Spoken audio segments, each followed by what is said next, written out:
6:17 a.m. Quad Cities, News Talk 1420 WOC. Dan and Dan, good morning. Ashley Holden from Quad Cities Today at KWQC joining us this morning. Hello, Ashley. Hi, how are you guys? All right. Doing well. I have you outside this morning. I'm assuming you're in Rock Island? Yes, I am at the Botanical Center. At the where? The Botanical Center. Oh, Botanical Center. I thought maybe you were over at the Walmart site. Oh, no. No. Oh, okay. No, I'm hopefully not going back there for a while. Oh, little shot across the bow to the mayor there, Dan. No, I just was curious. That's interesting. Now, the Botanical Center, generally, it's kind of warm in there. Are they not open yet? They're not open yet. I'm outside. But you know what? It's actually a lot warmer than it has been. Yeah. It's been like feels like negative, like 10, all the 12, way something to like that. 25 at some point. So it's now in the positive side of things. And it feels warm. I think it's like 25 degrees out. And I mean, obviously I'm not like really warm, but I don't feel like I'm going to die. Like you did last week?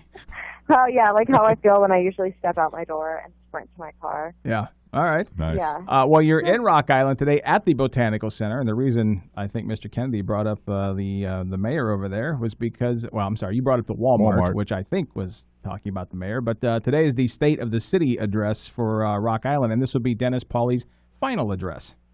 Yeah, this will be his final State of the City address, and it's coming up at noon today. So we've kind of been talking about all of the events from 2016, some of the highlights, some of the losses, some of the gains, all that jazz. And Walmart is definitely on it, along with the Jumers Crossing project. Both of those fell through this year. Definitely had to be a loss. I know people in Rock Island were disappointed about the Walmart because they were kind of expecting that to come in. And we have been waiting on it too. But then there were also some gains. The Rock Island Police Department holding those monthly crime prevention meetings, trying to build communication that way.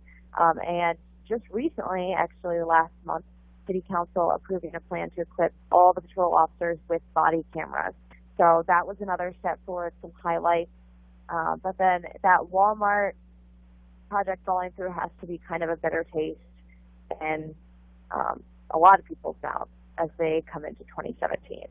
Yeah, really not the way you want to end your career as mayor. It has to be disappointing. Everyone was just kind of waiting, and then to see it fall through. I know we talked to residents of the community who were like, we really wanted it, and now it's not coming. So, yeah, it has to be, again, a better taste. Yeah. In the mouths of many. And I know when driving by, it's just like a huge plot of land that is waiting to be filled. Well, the waiting is the hardest part. That's the great sage Tom Petty would remind us of that. So now the people that are running against Mayor Pauley, are they going to be? Do we know? Are they going to be running for his seat? They're not. I'm sorry, you're right. Running for his seat. Right. He announced back in November of 2016 that he would not be running for re-election. So there are a couple that we got to talk to back in November, and the one thing that basically is Mike Tomes and Stephen Tollier, both of them want to focus on economic growth. So we talked to them a little bit back in November, I'm sure, because the primary is actually coming up.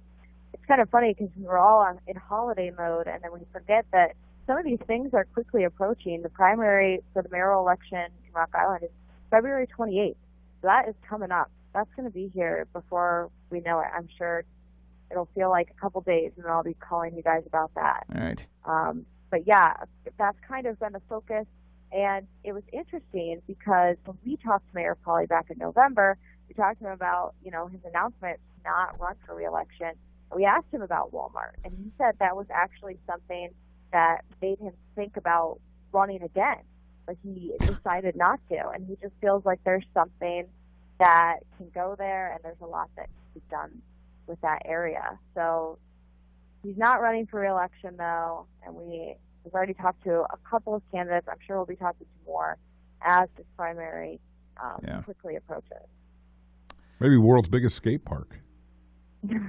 I say no. I was never into skateboarding or anything like that, but I just, oh my gosh, I had to take my little brother to skate parks, and I am just not a fan. No, okay. No. What about Canada Goose Sanctuary? They're already actually starting over there when it rains. I mean, they kind of hang out. That would be easy to put in. You can Yeah. just plop a sign down. Yeah. And that's it. Maybe a giant, like, Whitey's. I'd be cool with that. A giant Whitey's? Well, Yeah. I think we'd all be cool with that. That's a lot of ice cream. They're opening a location in Eldridge, so I've got ice cream on the brain. There you go. Yeah. They already have one in Rock Island, but you know what? If they want to move it, that's okay too. That would be a huge one, but now actually I don't want them to. That would actually be a little closer to my house. Yeah. And I don't want them any closer than they already are. they surround me. Yeah. Like, I don't know if it's just the feeling that they surround me, but it is everywhere. Everywhere I go, it's Whitey's, and it's so hard, especially in the summer, to not drive down the road and be like, oh, I'll just stop in real quick, get a massive amount of ice cream. I have that problem in the winter, so yeah, you can imagine how bad that is in the summer. So, all right. So the mayor today, noon at the Botanical Center. Yep. You get those tickets through like Ticketmaster, or how? Do we? Yeah. Well, I think they're sold out. Okay. No, just kidding. It's SRO. All right. I just got my ticket. Yeah. Okay. Thank you, Ashley. Appreciate it. Thanks, off Ashley. StubHub. You got to get them off StubHub at this point. Yeah. All right. Thank you, Ashley. It's Ashley Holden from Quad Cities Today over at KWQC. It is 6:24 with Dan and Dan. The Packers pound.